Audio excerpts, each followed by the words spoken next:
Please take your seat. Senator Kajwang, proceed. Mr. Speaker, this being a procedural motion, I intended to make very minimal remarks until Senator Keroche spoke. And until Senator Keroche mentioned Senator Kajwang and Senator Cherargei. Mr. Speaker, let me start with the easier part. The easier part is to support this motion and to remind the House that we have a lot of work to do. And Mr. Speaker, we have a very short time to the end of the session. In the next few months, we will be hosting the East African Legislative Assembly Games here in Kenya, and we know how disruptive that is. In the next few months, we'll be having the Conference of Parties on Climate Change in Baku in Azerbaijan. In the next couple of days, a few of our colleagues will be going for the UN General Assembly. The schedule towards the end of the year is very packed. Mr. Speaker, we hope that we'll also be discussing the formula on revenue allocation. And for those of us who have been here, that has been one of the most contentious issues. And I'm happy Majority Leader corrects me that it will come in the next session. Mr. Speaker, we will be talking about our appointee to the Salaries and Remuneration Commission. So there's a lot of work, Mr. Speaker, not to mention Senate Mashinani, which is usually 1 week of serious work outside Nairobi. Mr. Speaker, I'm proud of the Senate, that even when we were on recess, the Senate kept the nation informed on the things that are happening in dark places in this country. If it was not for this Senate and the Committee of Roads that is chaired by Senator Karungo Athangwa and the Senator for Kisii, amongst others, this country would not have understood the problems at our airports and the issue of Adani. And Mr. Speaker, everywhere we go to, we are told that the Senate is doing a good job in keeping the government in check. I want to congratulate all those senators who have come out to speak about the excesses of those in power. During the recess, Mr. Speaker, the Senate has held to account governors, those imperial lords in our counties. When they come to the Senate, we have held them to account and put them in their place. And Mr. Speaker, I'm so happy that yesterday, when the cabinet sat, when the first broad-based government cabinet sat, one of the first things that they communicated in their resolution was the invocation of the constitutional principle where if someone makes a decision that leads to the loss of public funds, that person is held liable. And Mr. Speaker, for the first time I saw from the cabinet a statement that public officers who contribute to loss of public funds shall be surcharged and shall be held individually responsible. Mr. Speaker, even when this parliament was attacked by young people who really they were not coming to attack us, were coming to have a conversation with us, it was a Senate that insisted that we must continue with our sessions. Mr. Speaker, I want to urge the House Business Committee that there are certain motions, certain bills that have been in the order paper for quite some time, that we need to prioritize them so that even senators can report progress. And Mr. Speaker, I want to congratulate Senator Cherargei. The other day, I saw that he is one of those senators who has brought more legislative proposals and statements to this House. I believe all of us have got burning and pressing issues that can be brought to the floor of this House. Mr. Speaker, as a House, let us agree to sort out this issue of the oversight mechanisms for senators. I don't want to call it an oversight fund, because it is not money that you'd call a fund. It is oversight mechanisms and arrangements, or giving senators the instruments and tools that can allow them to go around and carry out their constitutional mandate. Right now, as we speak, Senator Omtata has been forced to go to court to compel a county government to produce accountability records. Mr. Speaker, we need to give ourselves teeth. No one is going to give it to us. If other parties were to have their way, they would detooth this Senate. If we donated our powers, or if we donated the space to any other institution, they are not going to give us more. They are going to take away from the Senate. And so we must find a bipartisan way of sorting out this issue of oversight arrangements so that in between our sessions, because on Friday, Saturday, and Sunday, we are out there in the counties, we should be able to facilitate senators to carry out their constitutional duties. Mr. Speaker, as I finalize, because this was a procedural motion, I think this Senate is expected to have a fairly adult conversation on issues affecting this nation. And Mr. Speaker, the issue of jobs has come up. And I don't want to take a personal approach to it. And I'm glad that Senator Keroche is in this House. Perhaps I might not know about every other senator, but I believe that Senator Keroche is one of those who's creating jobs in this republic. Mr. Speaker, and I want to disclose this. When Senator Keroche joined this House, she talked to most of the senators. She talked to me and told me, I'm expanding my operations.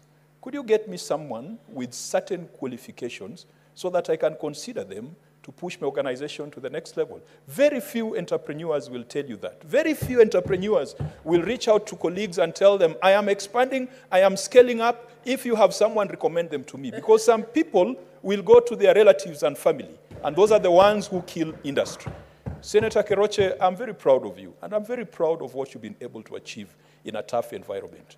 But we cannot be lenient with a government that spends money on training, spends money on education, and then does not spend time and money to create employment opportunities for those people. We cannot mince words. We must tell the government the truth as it is. Why can't we enable more people to be industrialists and entrepreneurs like Senator Keroche? Why should we spend money on an education system that gobbles up the bulk of our budget for us to then spend more money to go look for jobs for those people out there? Mr. Speaker, the labor market follows the rules of supply and demand.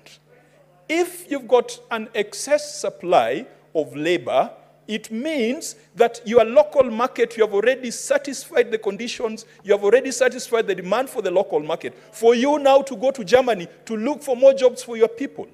And yet, we are here as senators, the upper house, Mr. Speaker, trying to be apologetic over a government that has failed to create jobs for our people. Whether we are exporting nuclear scientists, Mr. Speaker, whether we are exporting tech professionals, whether we are exporting lawyers. Mr. Speaker, we are in an environment where in this country you have doctors without jobs. And yet, the doctor-patient ratio is not where it's supposed to be. You have a situation where you have lawyers who are tamaki. Senator Kajwang, what's your point of order, Senator Gloria? Mr. Speaker, I raise on a point of order on statement of fact. That is Standing Order 105. Mr. Speaker, I have heard Senator Kajwang saying that this government is not creating jobs and this government is actually not intentional on solving the issue of the lack of jobs, Mr. Speaker. Mr. Speaker, it is open knowledge and it is in the public that we have various funds. We have the Uwezo Fund, we have the Women Fund, and all those funds are intentional to ensure that we create enterprises. To be able to make jobs, Mr. Speaker, we must push enterprises. We even have a new ministry of micro and whatever enterprise, Mr. Speaker. So is it in order for someone to stand and say that this government has made actually no intention in creating jobs when we are spending a lot of, including the Hustler Fund, Mr. Speaker. So, Mr. Gloria, Speaker, you have made your point. yes, I think he should say maybe that we have done it at 50% or 30%, but not that we have not done it as a government. As you conclude, Senator Kajwang, could you also be confined to matters of facts?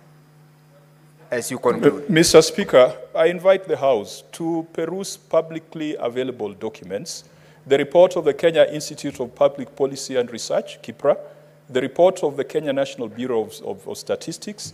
The numbers are there. The unemployment ratio, the unemployment rate is there.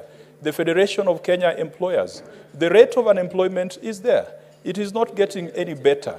And that is why you have now a policy of growing diaspora remittances. And Mr. Speaker, as I said, diaspora, the product that you are calling diaspora remittance is human capital. Mr. Speaker, when we went to the United States, in the state of Minnesota, we found highly trained Kenyan doctors running the medical services in that country. That is how it used to be in the past. They did not go there yesterday. They went there 20 years ago. That is how it used to be in the past, that we would produce doctors and export doctors. Mr. Speaker, we used to produce engineers and export engineers. Mr. Speaker, the London Metropolitan Transport System was designed and is supported by a Kenyan, produced and educated here in Kenya. In Minnesota, the state, Mr. Speaker, the head of nursing and medical services is trained at the University of Nairobi, did his locum and internship in Kenya.